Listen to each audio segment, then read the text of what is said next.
2017, we're at World Dairy Expo, and it's my pleasure to visit with Tom and Jen Kestell, this year's National Dairy Shrine Distinguished Dairy Cattle Breeder. Tom, you got a phone call a little while ago. Quite an honor, isn't it? It was one of the biggest honors that we've ever received, and my friend Dan Seamers says it's the things that you aren't looking to achieve that are much more meaningful when they're totally spontaneous and that other people nominated for you and selected you without you even knowing it was happening. So that was a very big honor and a very big, to be honest, a very big surprise. And Jen, he probably told you right away, and how did you react? Yes, and my reaction was similar. I feel very humbled because I know of how many other great breeders, great people there are. This is a pretty big country, and that they would have selected us, well, that certainly was above and beyond, wasn't it?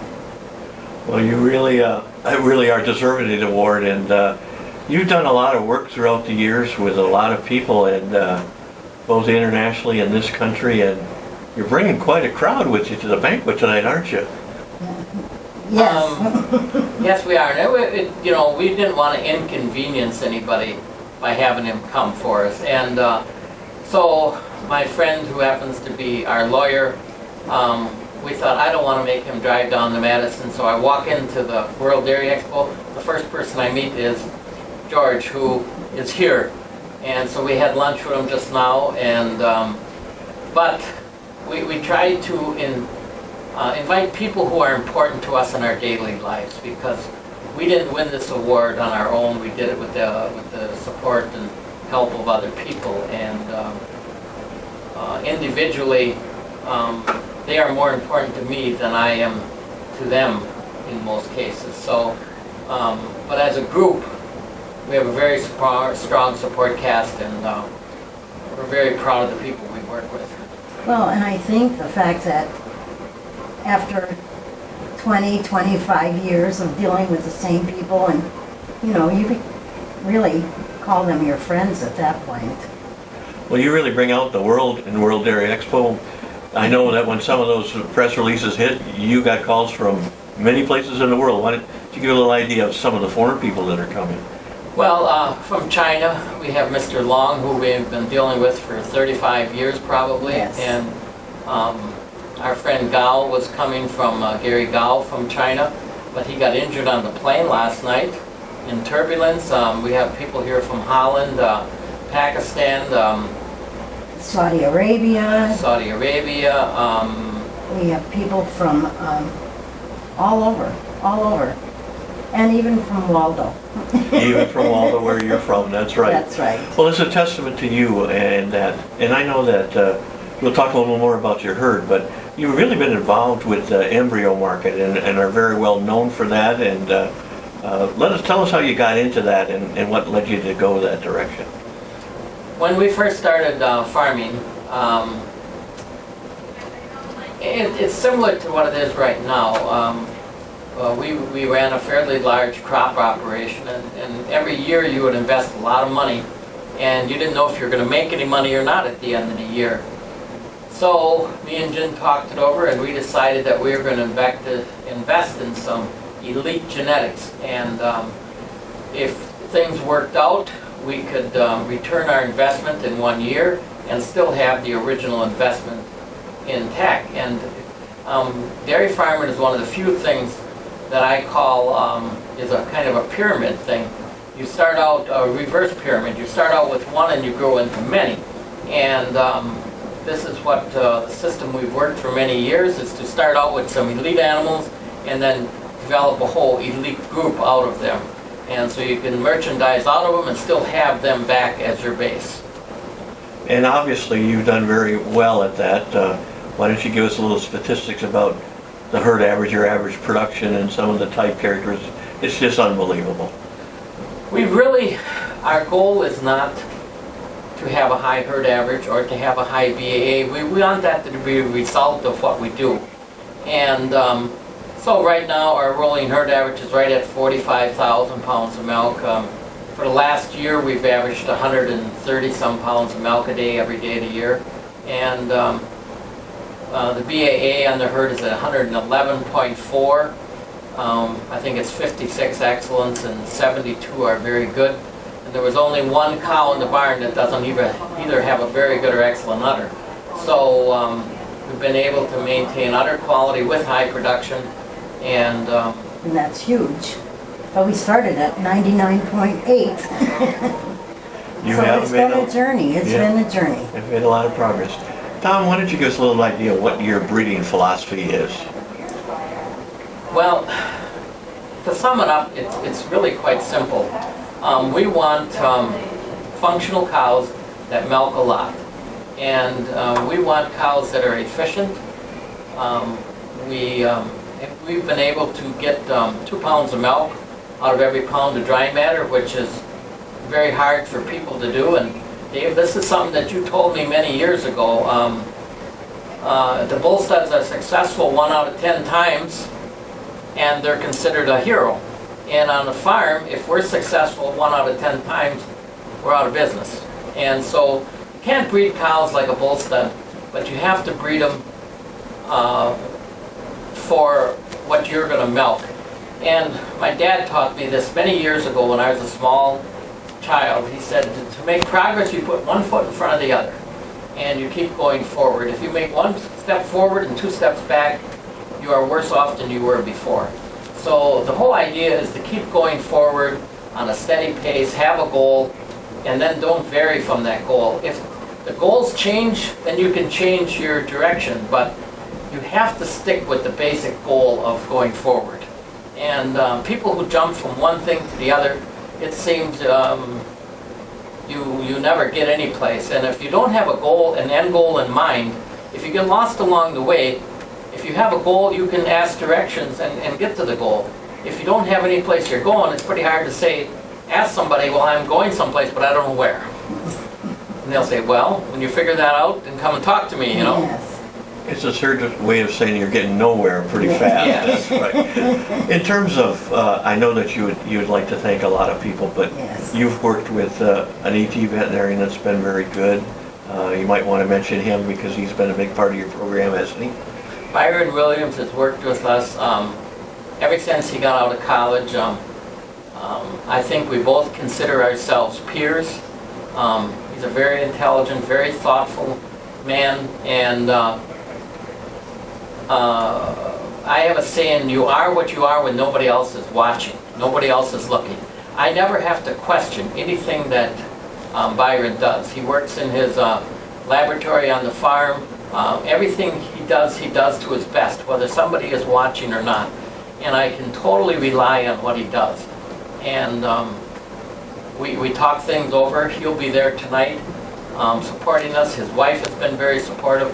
And we've been friends for a long time. And we've just had a really good working relationship. Right. And they are the epitome of professional. And he donates a lot of his time to help expand markets around the world, and does that tirelessly and very professionally. Exactly. What I was impressed with about you and your wife, forever since I've known you, which has been quite a few years, A long time.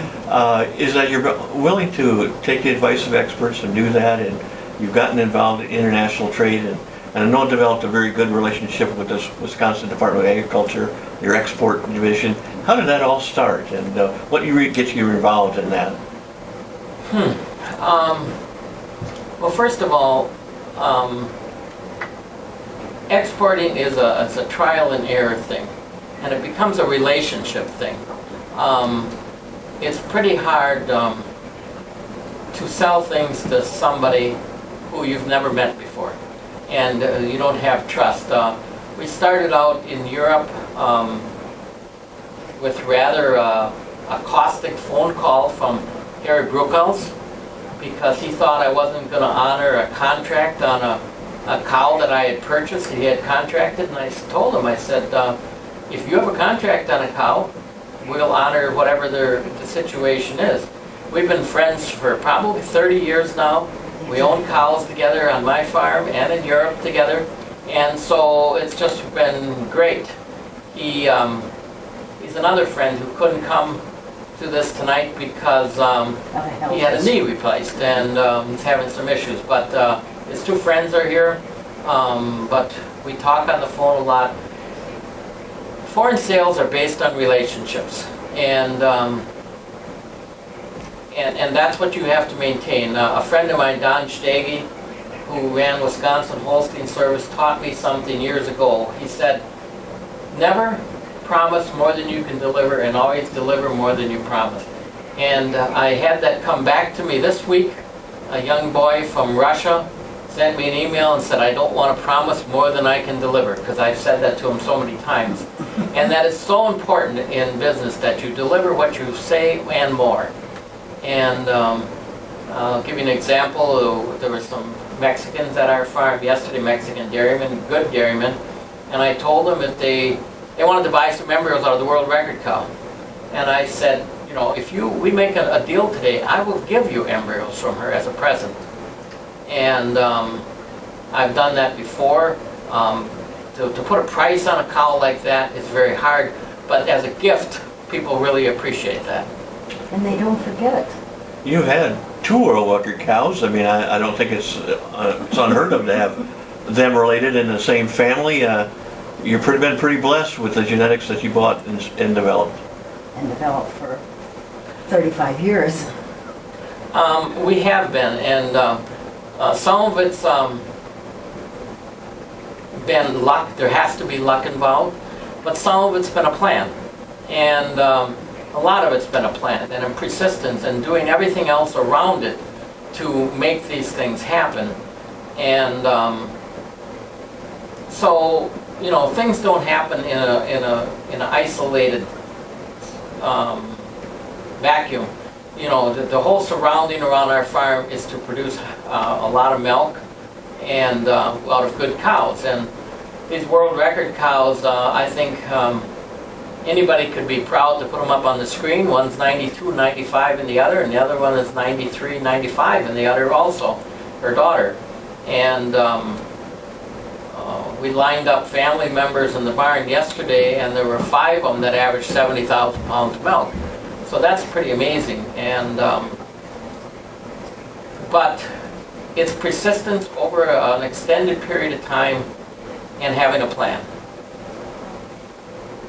Well, I think your success in the barn, in the export market's been unbelievable. But you're successful parents too, aren't you? Mom, tell us about your family a little bit. Yes, well, we were blessed with 3 sons, right, Tom? And of our 3 sons, the youngest one, Chris, is now a partner in the farm, and hopefully he will be eventually taking over with his wife and sons. We were pretty excited because 5 weeks ago we had our 3rd grandson born. So how much more could you ask for, right? But the only problem is that I think they're all cursed with my short legs. It's simply amazing to watch these young boys. Our oldest grandson is 5, and the middle one is 2.5 now, his little brother. But when we have people on the farm, which we often do, yesterday we had over 100 people, they give farm tours, and quite competently. Yes. You know, they'll take the people's hand and walk them out to show them the calves, and walk them up to show them the heifers, and then hand them a piece of banana bread. yeah, give them something to drink, some milk or something, and then do a fist pump with them and see you later, thank you for coming. It's pretty amazing to watch that at that age. Well, it's been my pleasure to visit with Tom and Jen Kestell, distinguished dairy cattle breeders, outstanding herd at Evergreen View Farms, and just wonderful people. Thank you. Thank you, Dave, thank you. Tom and I feel pretty humbled by this experience, really. Thank you. Thank you, Dave, and we really want to thank the Dairy Shrine for this program. When you know, and I get asked for advice from a lot of different people, a lot of dairymen, and when you're asked and you have to answer those questions, it makes you look at your own situation. It makes you examine your own farming, your own management. And after all these years, I've been dairying 60 years, I hate to say it, but But it's great to be able to pass on advice, and it's not always the advice that people want to hear. But you still have to, it's an honor to give people advice who truly want advice.